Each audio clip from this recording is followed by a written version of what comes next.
यहाँ Islamabad high court में ये जो अल-कादिर ट्रस्ट केस है, वो मुकदमा बेबुनियाद मुकदमा जिसको अल-कादिर ट्रस्ट के नाम से मंसूब किया गया है, उसकी एक पेशी थी।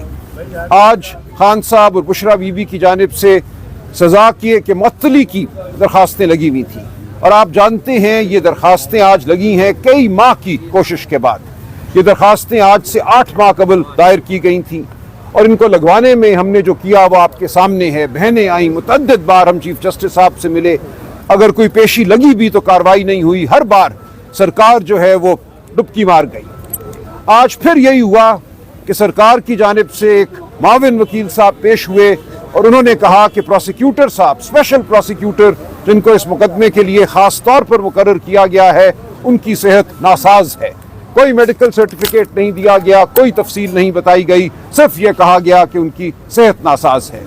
आप सब जानते हैं कि बुशरा बीबी और खान साहब इस मुकदमे में अब तकरीबन 1 साल होने को आया है, सिर्फ इस मुकदमे की वजह से जेल में हैं। बाकी मुकदमात में उनकी बेल हो चुकी है। 9 मई के हवाले से सुप्रीम कोर्ट ने उनकी बेल की है। इसके अलावा किसी मुकदमे में अभी तक उनको सजा नहीं हुई, तमाम सजाएं मुअत्तल हैं। लिहाजा ये एक बिल्कुल मनसूबा साजी नजर आती है कि खान साहब को रिलीफ ना मिले, जो कि उनका हक है। आप जानते हैं इस मुकदमे में ये मुसल्लम हकीकत है कि ना सरकार को 1 पैसे का नुकसान हुआ, ना खान साहब या बुशरा बीबी को 1 पैसे का फायदा हुआ। ये मुकदमा कुछ भी नहीं है।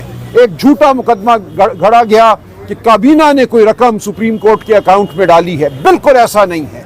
वाकयात वाज़े हैं कि लंदन से रकम बराए रास्त उस अकाउंट में आई और उसके बाद सुप्रीम कोर्ट की तहवील में रही और वहां से हुकूमत को दे दी गई। 1 पैसा भी कहीं इधर उधर नहीं हुआ। लिहाजा इस झूठे मुकदमे से बचने के लिए इल्तबा का सहारा लिया गया। अब हमें नजर ये आ रहा है कि तोशा खाना का जो मुकदमा इस वक्त चल रहा है अडयाला जेल में, और 9 मई के हवाले से जो मुकदमात में तेजी पैदा कर दी गई है, उनका मकसद सिर्फ और सिर्फ ये है कि उन मुकदमात में खान साहब को सजा दी जाए। उसके बाद वो जानते हैं ये बेबुनियाद मुकदमा एक दिन नहीं ठहरेगा, खान साहब को इस मुकदमे में बरियत मिलनी ही मिलनी है। लेकिन यह एक अफसोस का मकाम है कि अदालती अमल को एक सियासी हरबे के तौर पर इस्तेमाल किया जा रहा है। हमने जो 9 मई का मुकदमा है उसके हवाले से वीडियो लिंक के खिलाफ एक पिटिशन लाहौर हाई कोर्ट के रावलपिंडी बेंच में दायर की। हमारा ये मौक़िफ़ है और पूरी दुनिया ने यह देखा कि वो मुकदमा कैसे चलाया जा रहा है। खान साहब को एक कोठरी में बिठा दिया गया है अडयाला जेल में। उनके सामने एक पुलिस वाला अपने फ़ोन पर व्हाट्सएप कॉल मिलाता है जो जज साहब जो रावलपिंडी में बैठे हैं उनके फ़ोन पर वसूल की जाती है, और वो व्हाट्सएप कॉल जो है मेज़ पे रख दी जाती है, वो सेल फोन, और कहा जाता है इसको खान साहब की हाजिरी तसव्वुर किया जाएगा। ये कानून का एक मुसल्लम उसूल है कि फौजदारी ट्रायल में ये हक है मुल्जिम का कि वो मौजूद हो, वो देख सके कि उसके खिलाफ गवाही देने वाले कौन हैं, उनके हाथ, उनकी टांगें कैसे कांपती हैं, वो नजरों में नजरें डालकर गवाही दें। खान साहब को इस पूरे अमल से इसलिए दूर किया गया है कि उनकी मौजूदगी में जिन लोगों ने झूठ बोलना था वो झूठ बोल सकें। हम इसको रद्द करते हैं। ये वीडियो लिंक नहीं है, ना खान साहब की आवाज़ हम तक आती है, ना हमारी आवाज़ या गवाह की आवाज़ खान साहब तक जाती है। यह बात भी जज साहब ने मानी उस मुकदमे में। इसके बावजूद वो बज़िद हैं कि उस मुकदमे को रोज़मर्रा की बुनियाद पर चलाना है। रोज़ रोज़ 10-12 गवाहान की गवाही वहाँ रिकॉर्ड की जा रही है। हम एहतजाजन बॉयकॉट कर चुके हैं। आज सुबह मैं और लतीफ़ खोसा साहब रावलपिंडी बेंच गए। वहाँ के सीनियर जज साहब से हमने मुलाकात की कि हमने जो वीडियो लिंक के खिलाफ पिटिशन दायर की है वो लग क्यों नहीं रही, उसकी सुनवाई क्यों नहीं हो रही। जज साहब ने कहा कि मैं एडिशनल रजिस्ट्रार को बुला के पूछता हूँ, और एडिशनल रजिस्ट्रार साहब ने आके कहा कि हमारी फाइल गुम हो गई है। यह है इस वक्त इंसाफ का निज़ाम हमारे मुल्क का कि इमरान खान मुकदमा दायर करे नाहक एक ट्रायल के खिलाफ, एक बॉन्डे प्रोसेस के खिलाफ, तो फाइल गुम हो जाती है। और हमें कहा गया कि जब तक फाइल नहीं मिलेगी, यह मुकदमा दायर हुआ लगेगा नहीं, इसकी सुनवाई नहीं होगी।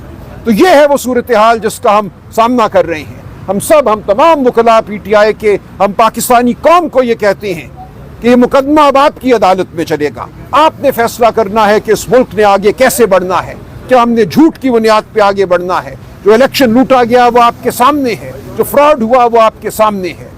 तो हम आपसे ये गुजारिश करते हैं, इल्तजा करते हैं, आपको दावत देते हैं कि हमारे साथ खड़े हो, हमारे साथ चलो, कानून की जानिब, इंसाफ की जानिब, शराफत की जानिब।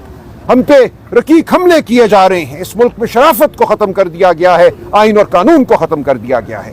मेरे भाई अली जफ़र साहब यहाँ हैं, मेरे साथ खड़े हैं, स्वाति साहब यहाँ खड़े हैं, ये भी कुछ बात करेंगे। थोड़ी देर बाद ही जज साहब ने उसकी सज़ा ख़त्म कर दी। वो केस क्या था आपको मैं याद कराता चलूँ।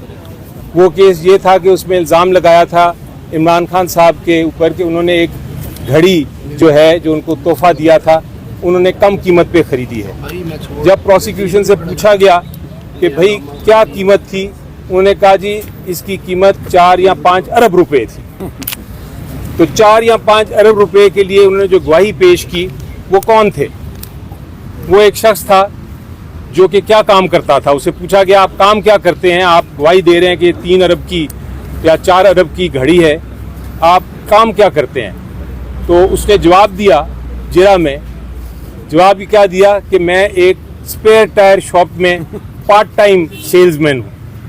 यानी टायरों की दुकान वो चला रहा था, पार्ट टाइम सेल्समैन था और गवाही दे रहा था कि कोई बड़ी टेक्निकल घड़ी है जो कि 3 या 4 अरब रुपए की है। जब उसे पूछा गया कि आपने कहाँ से ये पता किया, आपके पास कोई ऐसी कोई डिग्री है, तो उसने कहा कि जी मैंने मैट्रिक तो पास ज़रूर किया था लेकिन एफए में मैं 3 बार फेल हो गया था।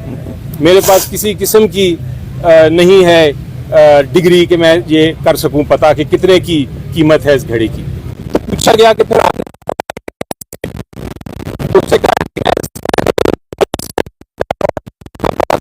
शॉप्स थी तो मैं जगह जगह जाके तस्वीर दिखाता था, उन्होंने मुझे बताया कि ये 3-4 अरब रुपए की घड़ी है।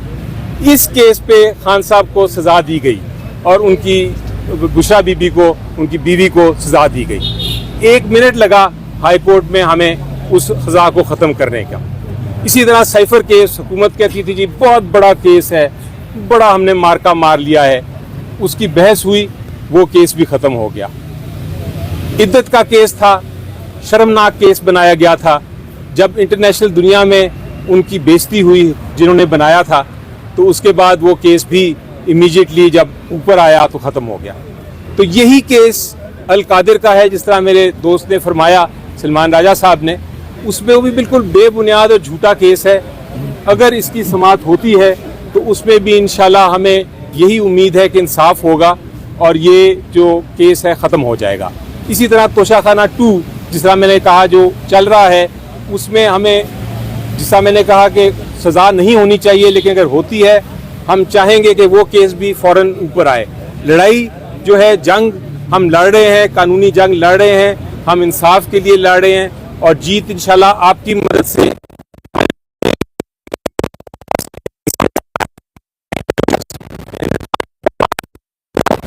मेरी बात आप सुन लें, वो जीतता है एंड में। और चूंकि आप भी हमारे साथ हैं, हक की आवाज़ उठा रहे हैं, तो जीत इंशाल्लाह आपकी होगी और हम देखेंगे कि इमरान खान साहब और उनकी बीवी बुशरा बीबी जल्द बाहर आएंगी और हमारे साथ होंगी और हमारी लीडरशिप को संभालेंगी इंशाल्लाह।